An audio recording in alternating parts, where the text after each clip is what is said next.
Hi everyone, I am Prince. अध्याय 7। अशोक एक अनोखा सम्राट जिसने युद्ध का त्याग किया।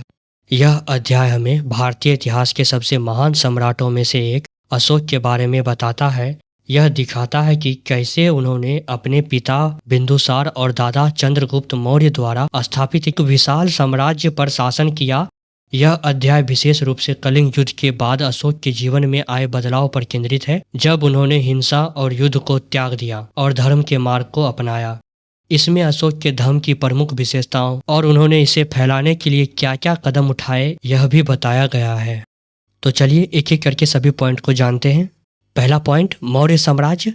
इस साम्राज्य की स्थापना चंद्रगुप्त मौर्य ने लगभग 2300 साल पहले की थी। चंद्रगुप्त के बाद उनके पुत्र बिंदुसार और फिर उनके पुत्र अशोक ने इसे और विस्तार दिया। यह भारतीय उपमहाद्वीप का सबसे विशाल साम्राज्य था। राजधानी, साम्राज्य की राजधानी पाटलिपुत्र थी, जो कि आधुनिक पटना है। शासन, साम्राज्य इतना बड़ा था कि इसका शासन अलग अलग तरीकों से होता था। पाटलिपुत्र के आसपास का क्षेत्र सम्राट का सीधा नियंत्रण था उस पे। प्रांतीय राजधानियां जैसे तक्षशिला और उज्जैन, जहां राजकुमारों को राज्यपाल बनाया जाता था। अन्य क्षेत्र, ये वे क्षेत्र थे जहां राजा कर और भेंट इकट्ठा करते थे। दूसरा पॉइंट है अशोक और कलिंग युद्ध।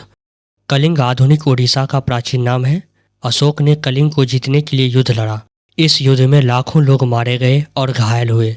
इस भीषण हिंसा को देखकर अशोक बहुत दुखी हुए। यह दुनिया के इतिहास में पहला और एकमात्र युद्ध था जिसमें एक राजा ने जीतने के बाद युद्ध का त्याग कर दिया। अशोक ने युद्ध की नीति को हमेशा के लिए त्याग दिया।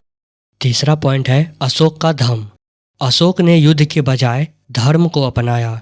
धर्म की विशेषताएं, यह किसी देवता की पूजा या किसी विशेष अनुष्ठान पर आधारित नहीं था। यह विभिन्न धर्मों के बीच सद्भाव और सहिष्णुता पर आधारित था। यह माता पिता का सम्मान, बड़ों का आदर, सेवकों और दासों के प्रति दया और सभी जीवों के प्रति अहिंसा पर जोर देता था।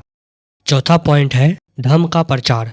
अशोक ने अपने विचारों को दूर दूर तक फैलाने के लिए अभिलेखों, स्तंभ और चट्टानों पर लिखे लेख को अभिलेख कहते हैं, का प्रयोग किया।